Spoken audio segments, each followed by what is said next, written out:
Hi, my name is Magnar Nordahl. I'm an airline captain and instructor. And this is my second update about the incident that happened to UNI Air Flight 9091 on 10th of May this year. There are already many rumors about this incident, and some of them are just speculative. Therefore, I will share the facts we know so far.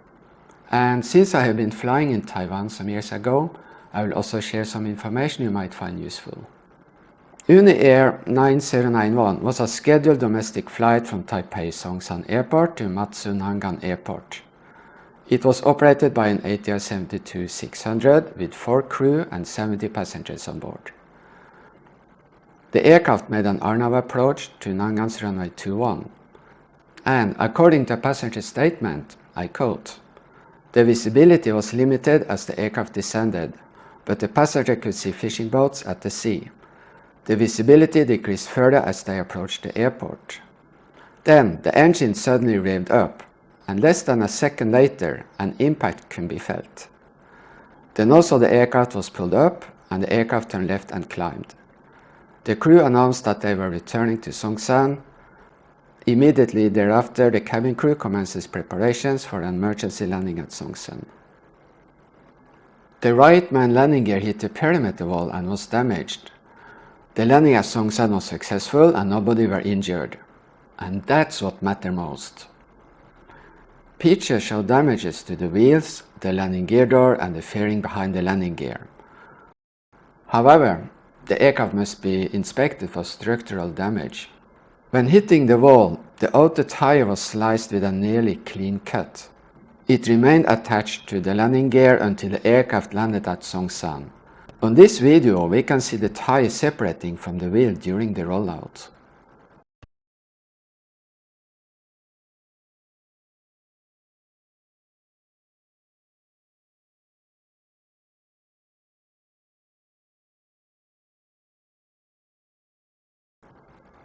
What the investigators had to find out is why the aircraft hit the wall.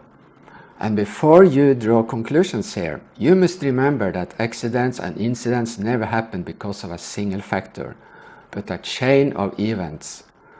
And today we don't know all those events. Therefore, we must give the investigators time to collect all the information they can find, and then they put the pieces together. Then we will know what happened.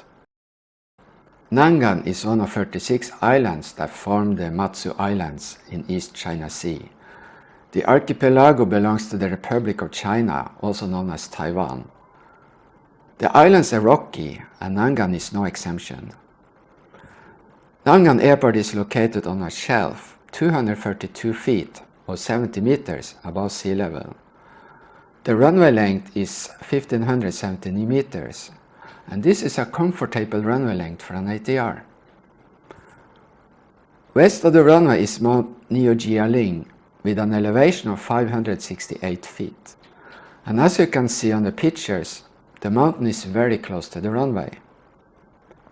At each runway end, there is a near vertical drop to the sea.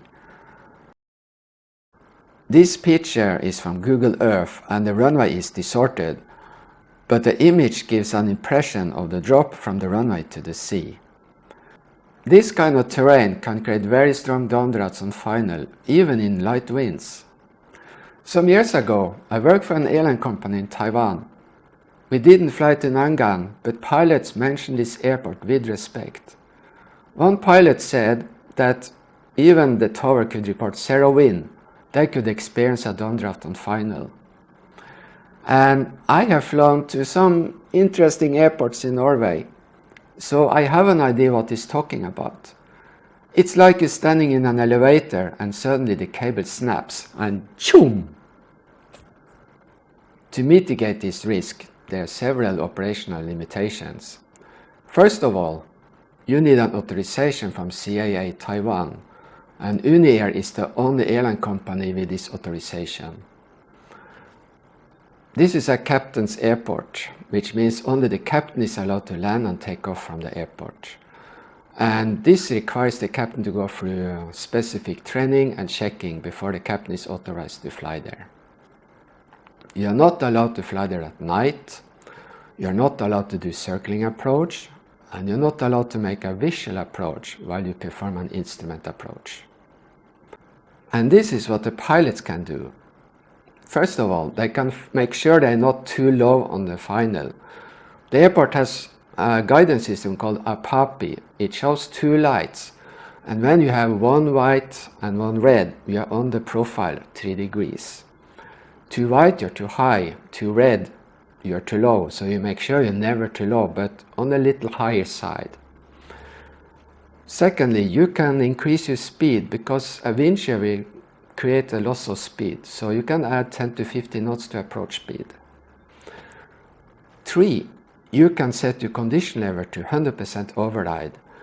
This gives you quicker engine response when you increase power. That can be very useful. And you may also consider to land in tailwind, especially with light winds. Because instead of having a downdraft on final, you land on the opposite runway where you get an updraft on short final. But of course that also causes a problem because it can create a very long flare. But the airport has a device to assist you with that as well. They have what they call simple touchdown sunlights. They are 2 pairs of white lights embedded in the runway. 100. This video shows Koh Samui Airport in Thailand, and they have installed simple touchdown sunlights. 30, 20, 10.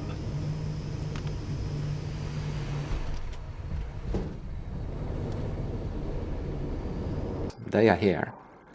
And if you cannot touch down before the lights, you go around. Furthermore, at Lannan Airport, they have installed 3 anemometers around the runway and 1 on the top of the Mount Neo Jialing. Now, let's have a look at the weather conditions. This is the METAR, the Meteorological Aerodrome Report, issued a couple of minutes after incident. I translate it. Lannan Airport, the 10th of the month at 0209 UTC. This is 10:09 local time. Wind from 170 degrees at 5 knots. Wind direction variable between 140 and 210 degrees. Visibility 4,000 meters. Mist. Scattered clouds at 300 feet. Broken clouds at 2,500 feet. Temperature 24 degrees Celsius. Dew point 23 degrees Celsius. Altimeter reference pressure 1010 hectopascal. No significant changes expected for the next 2 hours. Remark: wind from 230 degrees at 6 knots at runway 03. Max wind 8 knots on runway 21. Wind from 090 at 5 knots at Mount Neo Jialing. Altimeter reference pressure 29.85 inches mercury, which is the same as 1010 hectopascal. Those wind conditions will create a downdraft, and the pilots will be fully prepared for it. A second factor is the visibility. According to the METAR, the visibility was 4,000 meters. This is close to operational minima, which is 3,600 meters. When you are 3 nautical miles from the runway, you must be at 1,248 feet. At 2 nautical miles, the altitude must be 921 feet. The minima is MDA plus 30 or 50 feet, depending on the company policy, to counter for altitude loss during a go-around. That gives a visual descent point, VDP, of 850 or 870 feet. When you are reaching VDP, you must have the runway or the lights in sight, otherwise you must go around. When you stay on your profile, you will reach the VDP inside 2 nautical miles, which is less than 4,000 meters.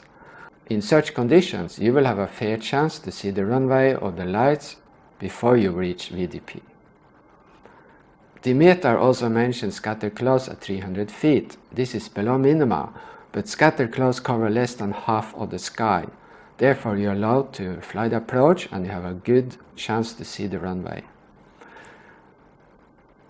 And given the wind direction, I would assume these clouds will cover the mountaintop and not stay over the runway. Therefore, I am confident that the crew had the runway in sight when I passed the VDP. Finally, we can see that the dew point is close to the temperature. Dew point is the temperature air must be cooled down to form water drops, which means fog and clouds. At this time of the year, the sea is quite cold, and it will cool the air over the surface of the sea. And this will easily cause fog to form because you have high humidity over water. In a turbulent airflow, like you might experience at this airport, the air pressure will change constantly, and with it the temperature. And when the temperature reaches dew point, you get fog. I have seen fog form within seconds. Whether this happened on this flight, I don't know. We have to let the investigators do their job and collect the facts.